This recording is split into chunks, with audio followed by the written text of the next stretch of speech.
A very pleasant good evening to each and every one of you. Madam Chairman, members of the new executive, proud members of this great BLP family, my people from St. George South. It is a great honor, privilege, and pleasure to be given the opportunity to address the 73rd Annual General Conference of this great party, the Barbados Labour Party. As you know, I was a born and bred member of the greatest party in the region. I have always been and will always be a Barbados Labour Party member. I have to say that I am grateful and thankful for the journey the Barbados Labour Party has afforded me as a citizen through its amazing program and policies over decades. And I could ask for nothing more than that the people of St. George South and the wider Barbados Labour Party family think of me as so worthy as to entrust me with the opportunity to carry the Barbados Labour Party banner on their behalf and become their Member of Parliament. I fully intend to fulfill their faith in me by whenever the bell is rung, you, my friends, will have Dwight Sutherland as the next MP for St. George South. From my parents' house in Ellerton, to working in the branch, to representing at the NEC and campaigning, I, along with all of you, have remained steadfast through the many highs and some lows in the fortunes of this party. But I have to tell you, for me, the affirmation of the pride and fiber of the BLP members, reflecting our unimpeachable legacy, has never been so worthy displayed than in the last year. You, the people who make this party, have demonstrated a resilience, a sense of purpose, and a spirit that has sent a very clear message to all. We in the BLP are all together, and we are ready to rescue, rebuild, and restore. To those who thought we were in disarray, we are here. To those, especially in the other party, destroying Barbados, who saw their biggest fear was Owen Seymour Arthur in their rearview mirror, who were hoping we will not rally behind our leader, tell them we are here. And to those who wish to keep a manufactured quarrel alive to serve their own selfish purposes, as if a disagreement means disunity, tell them we are here. Not even contesting, a single office. Here in our thousands, we are ready to rebuild, restore, and rescue. The showing in the St. George South nomination may have been the start of a renewed vigor, renewed hope, renewed togetherness. But that has been replicated in branch meetings, social gatherings, planning sessions, and otherwise, and is clearly evident here today and last night. Today, I am more proud than ever to be a member of the Barbados Labour Party. More resolved to help this party liberate, resuscitate our beloved country from the savage plundering it is undergoing under the current ban of no good doers that see it as their plaything and not a place in which people are suffering and on their knees. And there could be no more fitting place to hold this convocation than at one of the institutions which bears the name of our great founder and national hero, the unmatched visionary Sir Grantley Adams. In the Constitution, which he so memorably represented for so many years. I, for one, more so in these times of agony and pain, am very conscious of the weight of the sacrifices and the labor of Sir Grantley Adams and that noble band who fought so fiercely against all odds to start Barbados on its course as a proud independent nation. He led a band of patriots that provided the foundation on which Barbados rests today, the cornerstone of which was the attainment of the right to vote.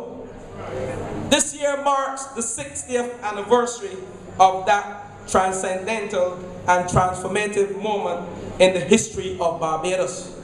In every society, the right to vote has held up as the ultimate symbol of what defines us as human beings, freedom to choose our destiny. And I say two things to you this afternoon. We must not allow this anniversary to be a passing win, but must ensure its celebration through Barbados, from schools to Parliament, as what it was and remains today, a seismic wind of change. In lectures, exhibitions, by t-shirts, through the internet, by every means possible, we must honor the memory of Sir Grantley and embrace our legacy by making sure this milestone is given the prominence it deserves. And secondly, we must all use that right to vote, to change the course of history in Barbados once again, by voting out the silent incompetents who now are ruling Barbados in such a way that we have fallen backwards so much we are now being delegated as a failing nation. We must not allow that to happen, people. We must use our vote and encourage all Barbadians to do so. The right to right the many wrongs that we are being forced to endure by the destructive force that is the Democratic Labour Party. We in St. George South are working to ensure that the Delta force of the BLP will meet an abrupt end. I am happy to report to this conference this afternoon that the work of my team has not stopped, and neither have I. We have continued to mount community programs following on operations response, including the bushing and supporting worthy causes. In this vein, I invite all of you to come out in your numbers in support of this event on Independence Day, where we will have a charity cricket game for this gentleman, a former cricketing stalwart, Mr. Dennis King, who has lost a leg. I urge you to come and support this venture. That is the type of work we do in St. George South, charitable work. We have restarted the branch and elected executive is in place. And in the time we have held 9 meetings. We have moved our branch meetings from our central locations. We have moved to places like Drexel and Workman's. So we are moving in the constituency and we are attracting new support all the time. I've been canvassing non-stop. I will be doing so on the very last minute before voting day. I have been in areas such as Todd's, South District, Bide Mill, Drexel, Newbury, Workman's, Dash Valley, Watts Village, Mount Gardens, and of course my hometown, Ellerton. The responses have been overwhelming. F. St. George South is the die, people, for the rest of Barbados. I repeat this. F. St. George South is the die for the people, for the rest of Barbados. We will paint Barbados red. The people are ready to vote out the poster girl.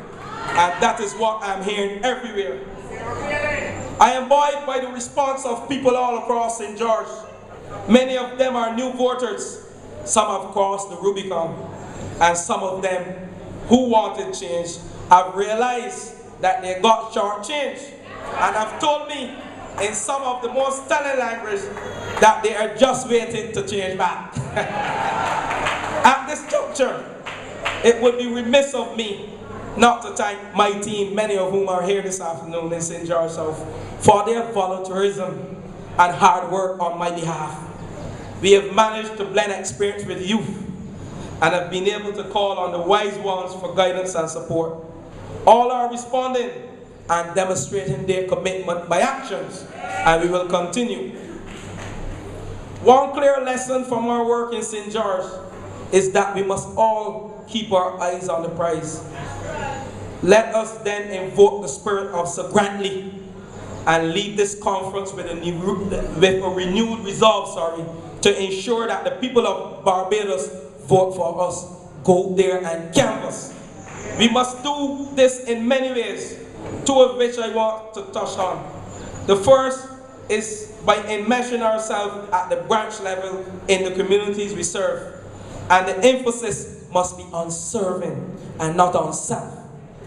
There has been welcoming activity in branches across this country on behalf of the Barbados Labour Party. We must keep the momentum going.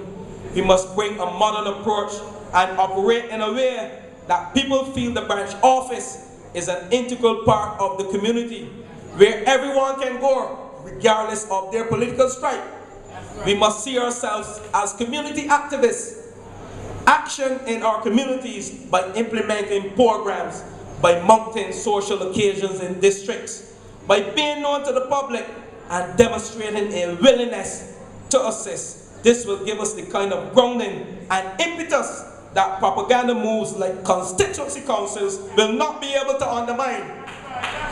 Too many of our branch officers remain self-serving. They want to be seen. They want to be known as president or NEC rep. I make no apologies, I speak from the heart. To be able to attend functions, that is what some of us want to do. We need more of them to work, to serve the branches and parties and the people of this country. It cannot be business as usual. I feel if you want the position, you must also want to let your light shine with actions. This brings me to my final point. All of us have a responsibility to embrace the illustrious legacy of this party and spread the word. If we do not, we will be party to the danger of multitude of extraordinary success of the BLP being relegated to afterthoughts in the minds of Barbadians and history. We must find ways to record, preserve, and spread the truth and goodness of what this great party has done and continues to do. We must not cower and allow people to place us in the mold of second class when it comes to political legitimacy. Our legacy is too rich, comrades. Our achievements too grand. Our leaders too great. It is not by accident today that we celebrate 72 years as the longest existing political organization in the Caribbean. It is not by accident that out of the womb of the BLP has come 4 of our national heroes. Don't forget that Earl Barr was BLP before he was DLB. It is not by accident that Barbados got the Deepwater Harbor, the Plantations Tenantry Acts, and laterally Rural and Urban Development Commissions, the Spring Garden and ABC highways, both of which should be renamed the Tom Adams Masterpiece, or one of them. The Crop Over Festival, as we know it, and I of course must mention Sir Louis, the Crop Over Festival was nurtured by Sir Louis. The financial sector that has been a major plank of our revenue base, now shrinking under a dense onslaught. 14 years of unsurpassed prosperity under Oinata. All of these and so many more have been the work of the genius minds of the Barbados Labour Party. Look at the work of our great Owen Seymour Arthur and compare, people. This is the legacy we must spread and fight the propaganda that is threatening to overwhelm Barbados and others. I am forced to make this point as I see now another attempt to attach legendary status to someone who does not deserve it, did nothing to achieve it. Everyone is tiptoeing around this issue but not me. I will speak on it this afternoon. Well, I have given the benefit of respecting the dead a long time ago, a long enough period, because I have to tell you, I do not recognize David Thompson, the soothsayer in the DLP eyes, who they're speaking of as being great. I do not recognize him. The man achieved his ambition. Let's give him that though. But who is this superstar achiever and paragon of virtue that I keep hearing about? Some of you will know that for some instance, Thompson frequented places never before inhabited by any other politician. And he was accompanied and not by Mara. So much for the family first thing. This is the man who undermined Sandy on matters. You can clap for that, man.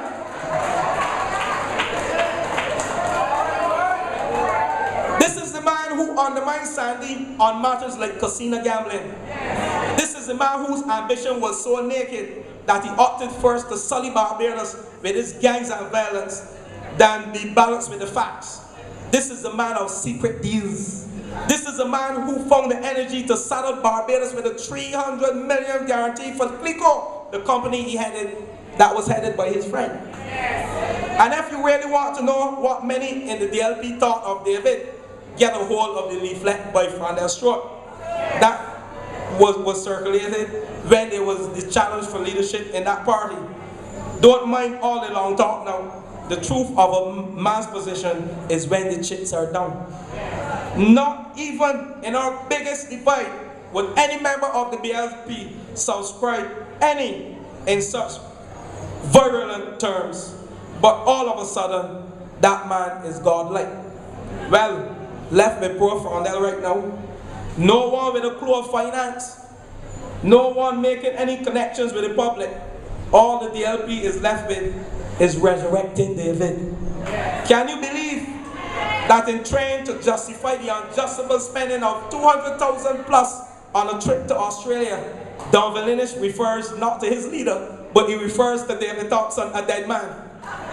Well, that is their right though, but we must not sit by and allow the Dems to project David Thompson as some fine apostle who wrought great works in the land.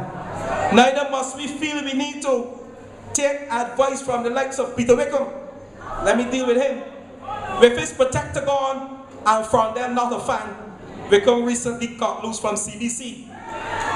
Is now looking for a new hole from which to operate and another back on which to climb to maintain his profile. Know him for what he is, however disguised he's a them. The people of Barbados, we want to hear the truth. We want to hear the facts. The people want to hear from us, the Barbados Labour Party. Each one of us must be a mouthpiece for this party, and I'm wrapping up. We must become acquainted with the history of the party, its achievements, its policies, its programs, and we must boldly stake our claim as a party which has always responded to the people of Barbados in their greatest time of need and brought them out of purgatory to a new land. Each one of us must be ready to rescue, rebuild, and restore Barbados.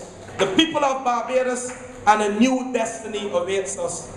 Let us then go forward together, people, to take the task at hand. I thank you, ladies and gentlemen.